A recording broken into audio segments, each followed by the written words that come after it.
MS 강좌에 찾아주셔서 너무 감사드리고, 원내 분도 계신데 외부에서도 많이 오셨네요. 오늘 강의는 저희 병원에 또 담도암 환자분들도 많이 오시고 해서 담도암에 대해서 준비를 했고요. 담도암이 상당히 낯선 암이죠. 희귀암이라고도 하긴 하는데 우리나라는 그렇게 또 적지도 않아요. 일반인들한테는 담도암이 상당히 낯선 암이고 구조도 어렵고 위치가 어딘지도 잘 모르겠고 담도암이 걸리면 어떻게 해야 될지 참 난감한 그런 암인데 사실은 의료진에게도 어려운 암이에요. 이 병 자체가 상당히 진단 내리기도 어렵고 해부학적으로도 상당히 복잡한 위치에 있기 때문에 의사들 사이에서도 이 분야가 상당히 어렵고 담도암에 대해서 준비를 하긴 했는데 좀 어려워요. 내 암이 어떤 암인지 알아야 되니까 준비를 했고 환자분들이 많이 평소에 궁금해하는 내용들을 질문 형식으로 넣어서 했으니까 들어보시고 나중에 또 궁금한 건 따로 질문하시면 되겠습니다. 저는 다 아시죠? 소개 안 해도.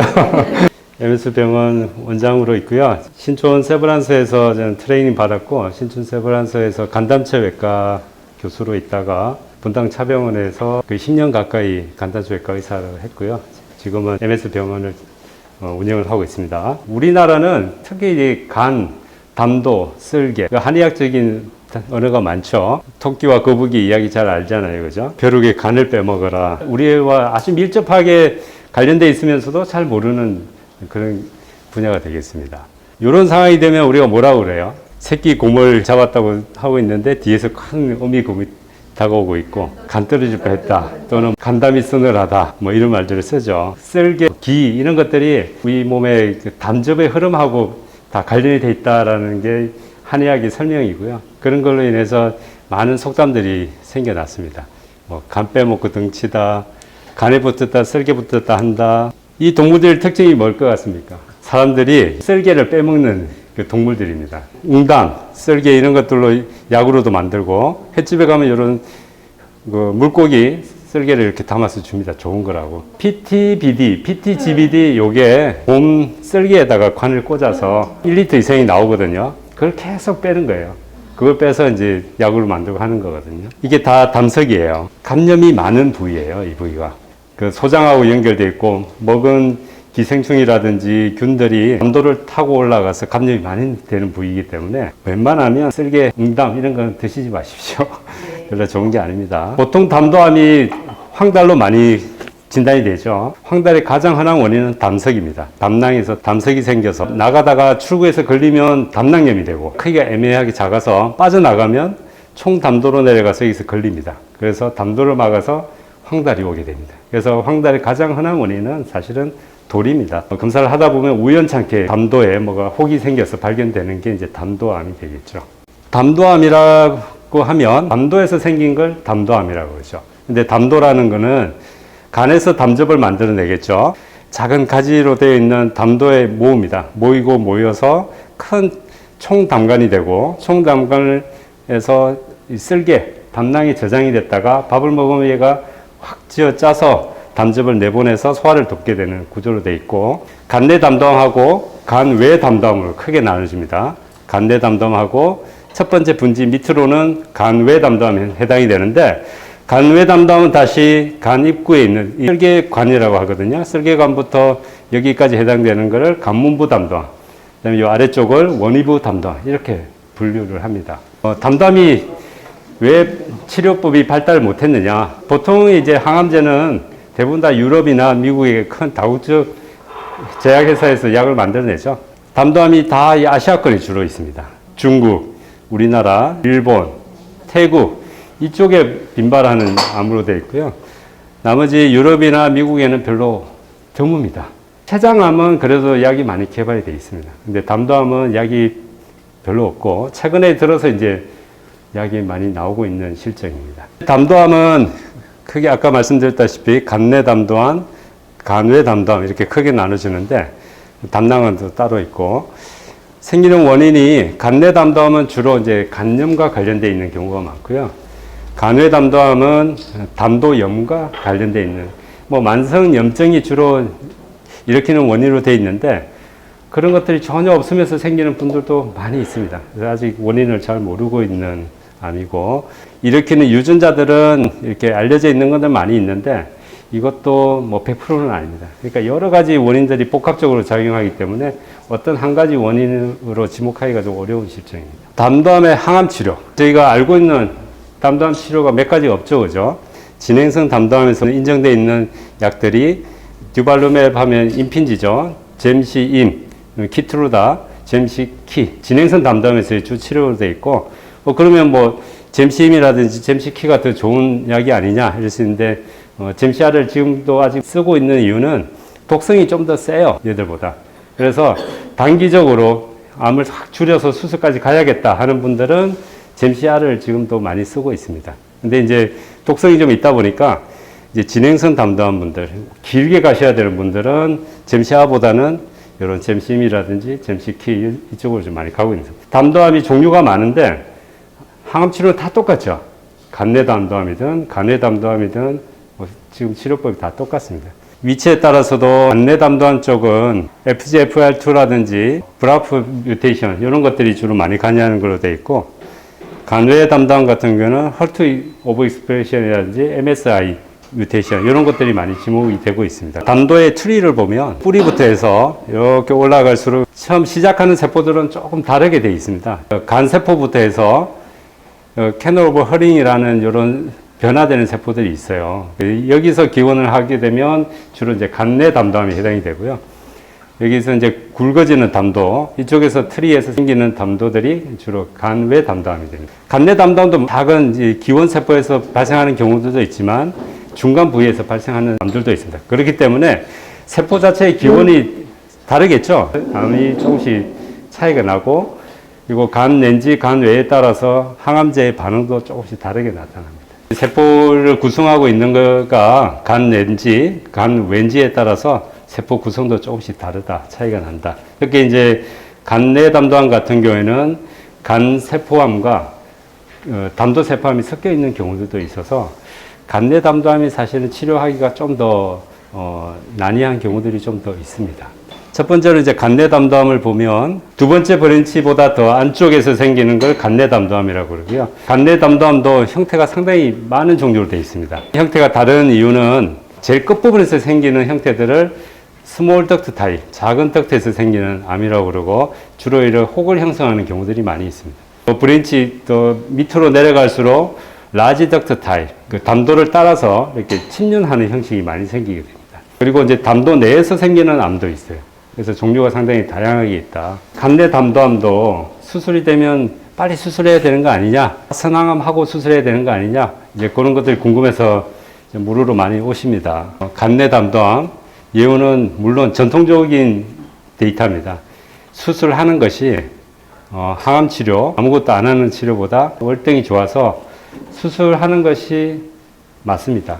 간내 담도암의 병기인데요. 1기는 혈관 침범이 없는 것을 1기라고 합니다. 근데 혈관 침범이 있으면 2기가 되거든요. 이게 간의 이제 모양인데, 이런 식으로 이제 간 바깥쪽에 간 내지만 혈관들이 주로 중간에 많이 모여 있습니다. 그래서 변두리에 위치하고 있는 혈관 침범이 없는 이런 암들이 대부분 다 1기로 진단이 되는데, 보시다시피 이렇게 끝부분에 이런 데 생기는 암들은 1기가 많습니다.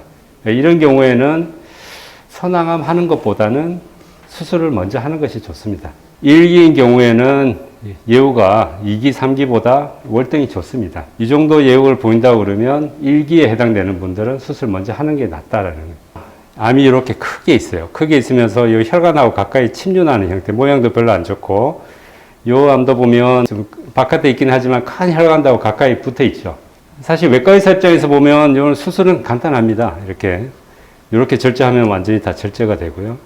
그 다음에 이렇게 절제하면 왼쪽 간 간단하게 절제가 될 수가 있어요. 하지만 수술하고 나서 금방 재발을 합니다. 간내 담도암이 혈관을 침범하고 있거나 간 입구 쪽으로 이렇게 많이 가깝다, 이런 경우에는 림프절 전이가 일반적인 1기의 간내 담도암과 원이부 담도암보다 간 문부를 침범한 간내 담도암이 림프절 전이가 훨씬 더 많습니다. 예후가 안 좋다는 거죠. 간 문부를 침범한 간내 담도암의 예후가 일반 다른 간 문부 간내 담담보다 월등히 안 좋기 때문에 그런 경우에는 수술을 함부로 하면 안 된다. 이런 예를 보시면 크기는 별로 크지 않고 수술은 이렇게 절제를 하면 마진이라든지 이런 것들이 깔끔하게 되는 분이에요. 근데 혈관은 완전히 침범을 했죠. MRI를 찍어봤더니 아니나 다를까 간내에 미세 전이가 있고 혈관들을 많이 침범을 하고 있습니다. 도표를 보시면 종양이 커질수록 림프절 전이가 흔하고 세포가 나쁜 변이를 가지고 있는 경우들이 많고 혈관 침범을 할 확률이 커집니다.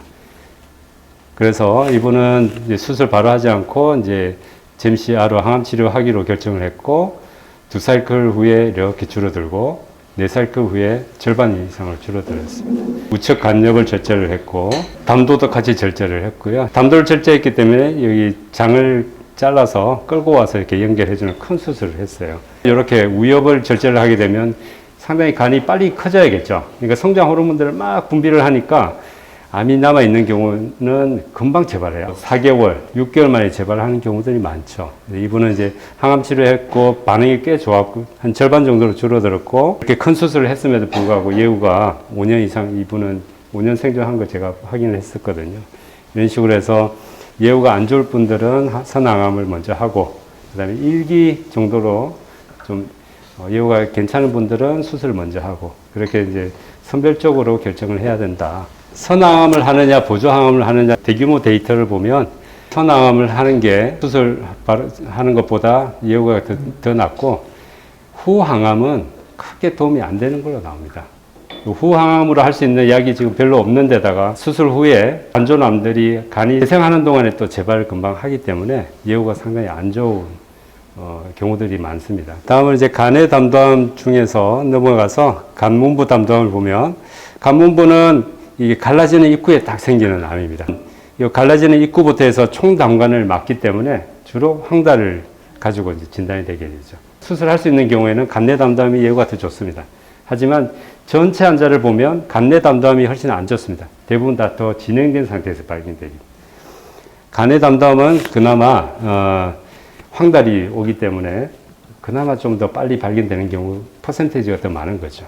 간 입구를 보면 이렇게 이쁘게 단순하면 좋은데 실제적으로는 훨씬 더 복잡하게 되어 있습니다. 간에는 간문맥이라고 해서 또 영양분이 들어가는 혈관이 또 하나 더 있고 간동맥도 있고 담도도 있고 얘들이 한 덩어리로 이렇게 같이 갑니다. 그러다 보니까 담도 쪽에 뭔가 문제가 있으면 항상 옆에 있는 요 혈관들이 엉키게 되어 있어요. 또 빠져나가는 혈관은 간 정맥이 또 있죠. 그래서 간에는 혈관들이 상당히 많은 장기가 되겠습니다. 갈라지는 부분에 종양이 생기면 바로 옆에 우측 간 동맥을 침범하게 됩니다. 우측 간 동맥과 우측 간문맥을 침범하기 때문에 간문부 쪽은 발견됐을 때 이제 수술이 어려운 경우들이 많은 이유가 이런 혈관들을 잘 침범하기 때문에 예후도 안 좋고 수술하기도 어려운 암이 되겠습니다. 이 엉켜 있는 거를 표현을 하자고 그러면 전선으로 생각하시면 될 것 같습니다. 바깥에 있는 총담관은 다 따로 떨어져 있어요. 근데 이제 간 입구부터 해서 간으로 들어갈 때는 글리슨 시스라고 하는 막으로 해서 얘들이 쌓여 있어요. 한 덩어리로 같이 갑니다. 그래서 전선 벗기듯이 이걸 벗겨내야 동맥도 찾고 간문맥도 찾고 담도도 찾고 해서 이렇게 분리시킬 수가 있어요. 그래서 여기서부터가 간 입구가 되겠는데 간문부 담담을 수술하려면 여기서부터 이 시스를 까야 돼요. 이 종이를 까서 담도하고 동맥, 간문맥을 다 분리를 일일이 다 시켜야 담도를 자르고 연결할 수가 있습니다. 그러다 보니까 여기서부터 여기까지 박리해서 가는 과정이 여기가 쉽게 뭐 보이지만 장가지들이 엄청 많습니다. 뭐 머리카락 같은 실로 일일이 다 타일을 하고 묶고 처리를 해야 된다 하다 보면 혈관이 찢어지거나 이러면 이제 뭐 간담이 서늘해지는 순간들이 그때그때 오게 되는 거죠. 네. 그래서 이게 간문부가 제일 어려운 수술이다라고 하는 겁니다. 요런 이제 간문부 쪽이 실제로 보면 들어가 보면 이렇게 주변에 신경들, 그 다음에 림프 조직들, 혈관들 이런 것들이 다 엉켜 있어서 이런 것들을 다 한꺼번에 걷어내면서 수술을 하게 됩니다. 특히 이제 간문부는 이제 우리가 다른 암들은 다 1기, 2기, 3기, 4기 이런 식으로 병기를 하게 되는데 간문부를 얘기하다 보면 타입을 얘기하는 경우도 있습니다. 뭐 3형이니 4형이니 뭐 이런 타입을 얘기하는 경우가 있는데 환자분들이 이제 오해하는 것 중에 하나가 내가 사형이라더라 이러면은 사기라고 생각하시는 분들이 있어요. 근데 그거는 병기하고 기하고 타입은 완전히 다른 개념이거든요. 이 타입이라는 거는 간문부를 얼마나 침범했느냐를 우리가 의료진끼리 커뮤니케이션 하기 위해서 만들어 놓은 형태예요. 그래서 1형 같은 경우에는 갈라지는 이 부분을 침범 안 한 경우를 1형, 여기를 침범하면 2형, 오른쪽을 여기 침범하면 3A형, 왼쪽 두 번째 브랜치까지 가면 3B형, 그 다음에 두 번째 브랜치 양쪽을 다 침범하면 4형이라고 합니다. 그래서 이런 식으로 4형으로 가면 박리해서 이게 잘라내기가 어렵겠죠. 그래서 이제 4형은 수술이 안 된다라고 하는 경우들이 많이 있습니다. 이렇게 담도를 침범하면 침범할수록, 많이 침범할수록 수술을 할 수 있는 가능성이 떨어지게 되는 거죠. 일반적인 간 수술이라고 하면 간내 담도암이 안쪽에 있다거나 또는 대부분의 간암이라거나 그런 경우에는 간접을 절제를 하면 됩니다. 이런 식으로 이 줄기들을 다 놔둔 상태에서 이렇게 절제를 하기 때문에 수술이 비교적 쉽습니다. 간내 담도암이라든지 간암이라든지 이런 경우는 이런 식으로 줄기를 놔둔 상태에서 수술을 하면 별로 어렵지가 않아요. 그런데 간내 담도암 같은 경우에는 줄기를 포함해서 이렇게 절제를 해야 돼요. 이게 상당히 기술적으로 어렵기 때문에 간문부 담도암이 일반적인 간 수술하고는 완전히 다른 수술이고 제일 어려운 수술에 해당이 됩니다. 오히려 간 이식보다 더 어렵습니다. 간문부 담도암 수술은 일반적인 간 수술하고는 다르다고 그랬는데 판단부터가 어렵습니다. 이게 암이 이렇게 있을 때 보통 그냥 뭐 간이 오른쪽에 있으면 우엽을 절제하고 좌엽에 있으면 좌엽 절제하면 되는데 간문부는 이게 이렇게 있더라도 오른쪽을 잘라야 될지 왼쪽을 잘라야 될지 항상 고민되는 부분입니다. 이게 간동맥이거든요. 우간동맥이고 좌간동맥인데 해부학적으로 해서 담도가 간 오른쪽에 좀 치우쳐져 있기 때문에 우동맥을 침범합니다. 항상. 간 우엽을 절제하는 게 사실은 요 암을 박리를 건드리지 않고 그냥 통째로 절제할 수 있기 때문에 우엽이 유리하고 쉽습니다. 오히려 크게 절제하는 건데 많이 절제하는 건데 우엽이 쉽습니다. 그런데 환자분한테는 많이 절제해야 되니까 위험하겠죠. 수술 후에 간 부전에 빠진다거나 그런 위험성이 더 큽니다. 근데 좌엽 같은 경우에는 기술적으로 어렵고 간을 많이 살릴 수 있지만 암 주변을 박리를 해야 되기 때문에 종양학적으로 별로 안 좋고 우엽을 잘라야 될까 좌엽을 잘라야 될까 이제 고민하고 항상 판단이 어려운 게 이제 간문부 담도암이 되겠습니다. 다른 암들은 경계가 대부분 명확한데 담도암은 경계를 모르는 경우가 많습니다. CT상에서는 이 정도까지 암이 있는 거 보이는데 실제로 들어가 보면 미세하게 이 침륜을 더 하게 되는데 점막을 따라서 이렇게 침륜해서 들어가는 경우도 있고 점막 하 조직을 따라서 이렇게 더 퍼져가는 경우들도 있습니다. 그러니까 CT상에서는 보이는 건 요것밖에 안 보입니다. 요까지. 근데 실제로 들어가면 요 점막, 이 세포벽을 따라서 가는 것들은 사진에서 안 보이거든요. 그러니까 이게 경계가 어디까지인지 알기가 힘든 게 담도암의 특징이 되겠습니다. 그래서 수술을 했는데 완전히 다 절제 못했습니다. 라고 하는 이유가 이런 경우들이 흔히 있기 때문에 우리가 절제를 할 때는 CT나 MRI 소견을 보고 절제하는데 실제로 조직 검사를 해보면 완전 절제가 안 됐다라고 하는 경우들이 많은 게 이런 이유가 되겠습니다. 그래서 실제 우리가 CT에서 보이는 것보다 형태에 따라서 최소한 5mm 또는 10mm 이상을 보고 마진을 정해라라고 정의하고 있습니다. 그래서 이분 이제 예시를 보시면 이분 같은 경우에는 암이 여기 있어요. 하얗게 보이는 게 암이거든요. 갈라지는 부위는 이쪽이고 이게 간 동맥이 되겠습니다. 그러니까 1형이 되겠죠. 여기 갈라지는 부분을 침범을 안 했으니까 1형이 되는데 거리상 보면 CT를 보면 상당히 거리가 있잖아요. 그러니까 간을 안 자르고 여기 담도만 자르면 되겠다 싶은데 형태가 이렇게 길게 뻗어가는 형태죠. 길게 뻗어가는 형태고 72세는 아직 젊어요. 그래서 이거를 담도만 절제하지 않고 왼쪽 간을 우측 간 동맥이 괜찮으니까 좌엽을 잘라야겠다. 그래야 마진을 좀 충분히 길게 가져가겠다 해서 좌엽을 절제했던 환자입니다. 이분은 이제 좌엽을 절제를 했어요. 사진상에서는 1형이었는데 수술해서 보니까 타입 2 갈라지는 부분까지 암세포가 올라온 걸로 되어 있어요. 간을 같이 절제해서 완전하게 절제됐고 상당히 위쪽까지 와서 잘랐는데도 마진이 3mm 밖에 안 됩니다. 형태에 따라서 어떤 수술 방법도 결정하게 됩니다. 1형인 경우에 간 입구를 침범 안 한 경우에 1형인 경우에 담도만 자르는 게 좋을지 간하고 같이 자르는 게 좋을지 해봤더니 이 담도만 자른 경우가 5년 생존율이 훨씬 떨어집니다. 간을 같이 절제한 경우는 그래도 5년 생존율 꽤 20% 이상 나오는데 담도만 절제한 경우가 훨씬 더 예후가 안 좋고 재발을 잘합니다. 그러면 이제 무조건 다 그러면 간을 많이 잘라야 되나? 84세 어떻게 하겠습니까? 간을 자르면 걱정되겠죠, 그죠? 근데 형태를 봤더니 이렇게 종양을 형성하고 있는 이렇게 동그랗게 이쁜 형태입니다. 이런 경우에는 아까처럼 점막을 따라가거나 점막하를 따라서 이렇게 퍼지거나 이런 경우들이 별로 없어요. 그래서 이런 분들은 이 갈라지는 부분까지 딱 와 있잖아요. 그러면은 사실 간까지 절제를 해야 되는데 형태학적으로 그렇게 나쁘지 않아서 연세도 있고 이런 경우는 이제 담도만 절제하는 거죠. 담도만 이렇게 절제를 해서 봤더니 동그랗게 이렇게 있고 마진에서 바로 붙어 있죠. 1mm 마진이지만 완전히 다 제거가 됐고 28개월까지 재발이 없었네요. 그래서 담도암을 수술 결정을 할 때는 이렇게 컨디션이라든지 나이라든지 담도암의 형태, 진행 정도 이런 것들을 다 종합해서 수술 방법도 정해야 됩니다. 국소 진행성 담도암에서 그러면 수술 말고 방사선을 하는 건 어떨까? 또 많이 물으러 오는 게 양성자나 중입자를 하는 게 어떨까? 이렇게 질문하러 많이 오십니다. 선항암이 있기 전에 수술 전에 먼저 하는 치료로서 항암하고 방사선 치료가 주 치료였습니다. 로컬리 어드밴스드라고 하면 이제 국소적으로 좀 진행된 거죠.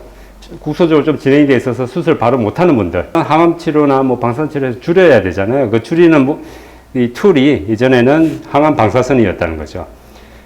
항암 방사선 했더니 반응이 상당히 좋습니다. 이렇게 파셜 리스폰스, 부분적으로 좋아지는 거, 그다음에 움직이지 않고 가만히 있는 거, 그게 58%대 41%니까 거의 대부분의 환자들이 머물러 있거나 아니면 좋아진다는 거죠. 항암 방사선을 하고 수술했더니 R0 리섹션이라고 하면 완전 절제거든요. 완전 절제가 83%예요. 근데 문제는 뭐냐면 그렇게 해서 완전 절제가 됐음에도 불구하고 예후가 별로 썩 좋지가 않습니다. 대부분 다 완전 절제는 됐지만 국소적으로 컨트롤은 됐지만 대부분 다 전신으로 가서 재발을 하더라는 거죠. 담도암이라는 거는 그 국소적으로 진행을 했다고 해서 거기에 있는 게 다가 아니고 혈액이든 뭐 신경이 되는 걸 타고 다 멀리 갈 가능성이 높은 암이기 때문에 전신 컨트롤을 먼저 해야 된다는 거죠. 일단은 전신 컨트롤을 먼저 하고 나서 전신 컨트롤이라고 하면 항암 치료입니다. 혈액으로 약을 투입해서 몸 전체를 치료를 하는 거죠. 그래서 암세포들이 다 없어질 것 같다라는 거는 확신이 들었을 때 그때 가서 뭐 수술을 하든 뭐 양성자를 하든 중입자를 하든 그렇게 전략을 짜야 된다는 거죠. 암이 혈관을 침범하고 있어서 수술이 안 됩니다 라고 했을 때 왜 안 되느냐? 간문맥 같은 경우에는 정맥이거든요. 정맥 같은 경우에는 그냥 혈관만 있어요. 혈관 주변에 뭐 신경이라든지 림프 관련 이런 것들이 없어서 간문맥을 침범한 경우에는 수술하고 뭐 절제하고 연결해도 예후가 좋습니다.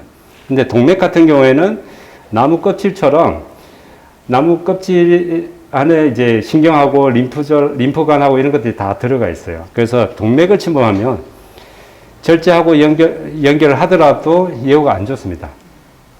이거는 기술적인 문제가 아니라 예후의 문제입니다. 예후. 동맥을 침범하면 자르고 연결하더라도 재발을 잘하기 때문에 수술을 안 하는 겁니다. 간문부 담도암이 수술이 어렵고 예후도 안 좋고 하니까 그냥 간을 통째로 다 띄고 심어주는 게 어떻겠냐. 문제는 간이식하고 나서 재발을 잘 하거든요. 얘가 간에서 간이 없으니까 간에는 재발 안 하지만 주변에 있는 림프절이라든지 뭐 폐라든지 배 안에 이게 복막절이라든지 이런 것들을 잘 하기 때문에 재발을 하면 예후가 안 하는 분들에 비해서 현저히 떨어집니다. 근데 재발을 하는 분들이 정량, 재발을 너무 잘하는 암이기 때문에 간이식을 잘 안 하는 겁니다. 왜냐하면 전신질환이라고 그랬잖아요. 그러니까 간문부라든지 뭐 간이라든지 이런데 암을 다 제거했다 하더라도 그 바깥에 있는 암세포들이 숨어 있는 경우들이 많기 때문에 수술하고 나서 우리가 간이식은 면역 억제제를 쓰잖아요. 면역 억제제를 쓰니까 암이 훨씬 더 빨리 자라는 거죠. 재발을 하면 예후가 훨씬 더 안 좋아지게. 그래서 이제 간이식을 안 하는 이유가 되겠습니다. 간식을 했던 분들 중에서 이렇게 림프절 전이가 있으면 예후가 확 떨어지고요. 병기가 3기, 4기 되면 재발률이 높아지니까 예후가 상당히 많이 떨어지는 걸로 있습니다. 타입 4는 수술이 안 된다라고 이제 많이들 알고 있어요. 간문부는 변이가 많습니다. 해부학적인 변이가 많기 때문에 사기라고 해서 다 같은 사기가 아니에요. 예를 들면 이렇게 이제 담도가 이렇게 바로 갈라지는 분들이 있어요. 이 세컨 브랜치로 바로 갈라지니까 여기만 침범해도 일반적으로는 여기가 타입 2가 될 텐데 이분은 어쩔 수 없이 타입 4가 됩니다. 이분 같은 경우에도 타입 4입니다. 이렇게 세컨 브랜치까지 암이 침범을 했는데 중앙에 딱 얹혀져 있어요. 그래서 수술이 안 된다라고 해서 이제 제가 수술할 때 이제 찾아왔던 분인데 수술하려고 봤더니 우엽도 크고 좌엽도 커서 어느 쪽을 수술하더라도 간이 안 좋아요.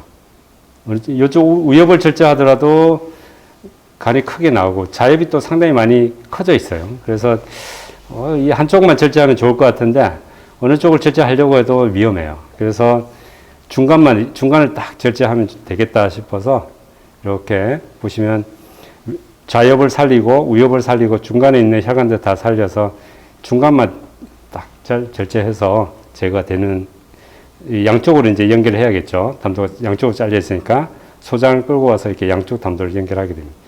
원위부 담담은 이제 끝부분에 있죠. 담도가 이제 끝부분으로 이제 내려가면 췌장머리로 들어갑니다. 췌장머리로 들어가서 이제 주로 당연히 황달을 주소로 올 거고 췌장머리에 있다 보니까 수술은 췌장암, 췌장머리, 췌장 두부에 생기는 암하고 수술이 똑같습니다. 여기 끝부분에 생기게 되면 얘를 수술하기 위해서는 췌장머리, 12지장, 담도까지, 담낭까지 같이 이렇게 제거를 해야 됩니다. 이렇게 통째로 이제 제거를 하면 뒤에 있는 소장을 끌고 와서 남아있는 췌장, 담도 여기 다 연결을 해야겠죠. 이런 식으로 연결됩니다. 모양이 어떤 모양인가요?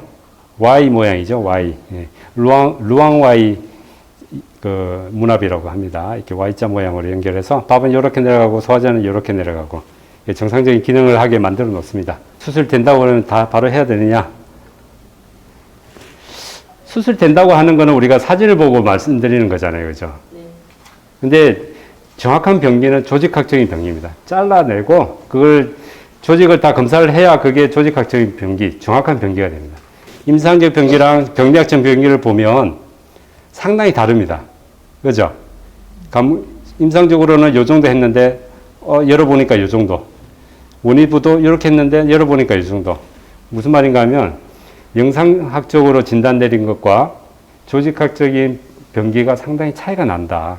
수술 전에 여기 위쪽이 임상병기, 밑에가 조직병기입니다. 임상병기로는 T3, T4가 한 20% 정도 된다고 그랬는데 조직학적으로 보니까 70%가 T3, T4입니다. 뿌리가 한 1, 2기 정도 된다고 의심이 됐다고 하는 분들도 실제로 수술해보면 3, 4기가 나오는 경우가 많습니다. 또 림프절 전이도 12% 정도밖에 안 되는데 그거는 이제 보여야 있다고 하겠죠. 안 보이는 거 있다고 할 수는 없잖아요. 보여서 있다고 한 경우가 한 12% 정도밖에 안 되는데 수술해서 열어보면 56%가 림프절 전이가 있어요. 그럼 어떻게 해야 되느냐? 지금으로서는 여러 선생님들이 머리를 맞대서 판단하는 게 지금 최선의 방법입니다. 림프절 전이가 있냐 없냐에 따라서 예후가 반토막 납니다.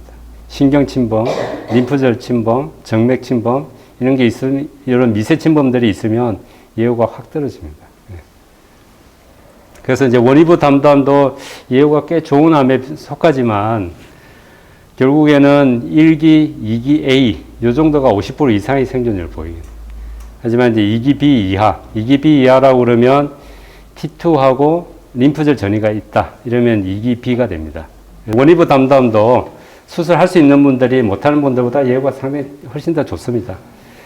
보조항암 치료가 특별한 게 없어요. 강력한 게 없기 때문에 보조항암 치료의 효과가 안 하는 거랑 하는 거랑 큰 차이가 없어요.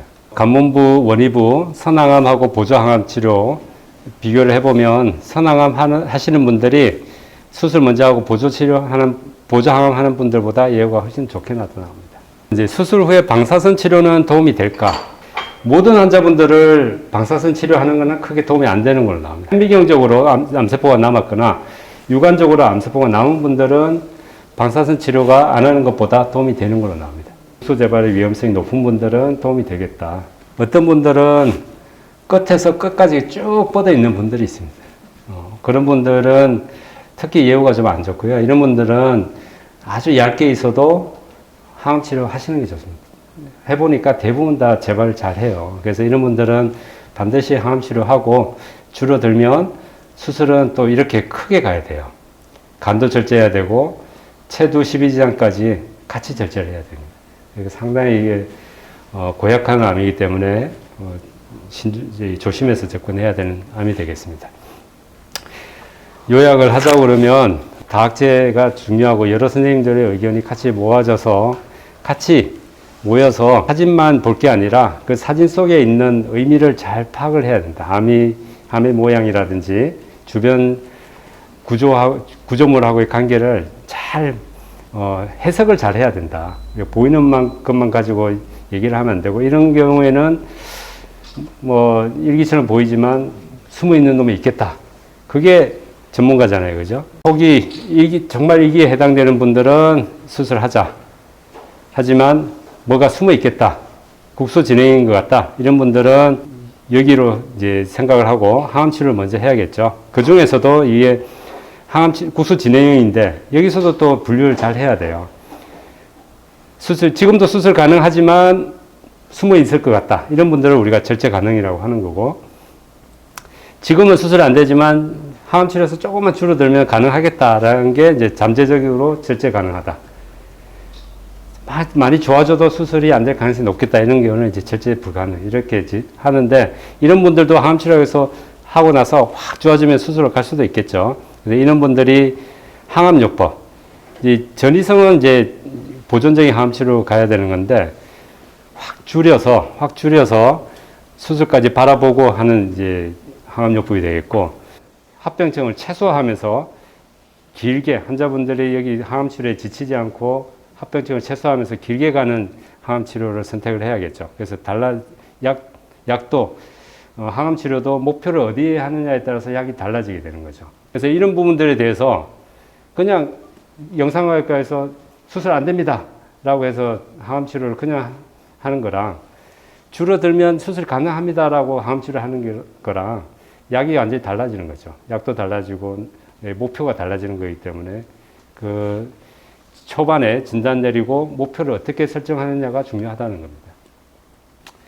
그래서 지금 뭐 다학제도 어렵고 이제 그러니까 이제 거기에 MS 병원이 있습니다. 필요한 분들 도와드리도록 하겠습니다. 네, 요약하면 그 담도암은 진단 시에 판단과 적절한 치료 전략 설정이 매우 어렵다. 그래서 치료 또한 치료하면서 그 대응을 어떻게 할 건지 그런 부분들이 상당히 중요한 암이다.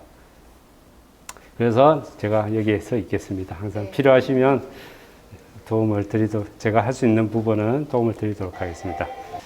올해 뭐 일도 많고 탈도 많고 힘든 지난 한 해였는데, 그래도 또 저도 새로운 일을 시작하고 이 환자분들한테 제가 또 도움 드릴 수 있는 또 이런 기회도 되고, 또 그렇게 치료가 잘 됐던 분이 또 찾아와 주시고, 그래서 그런 데서 보람을 얻고 제가 이 자리에서 열심히 하도록 하겠습니다.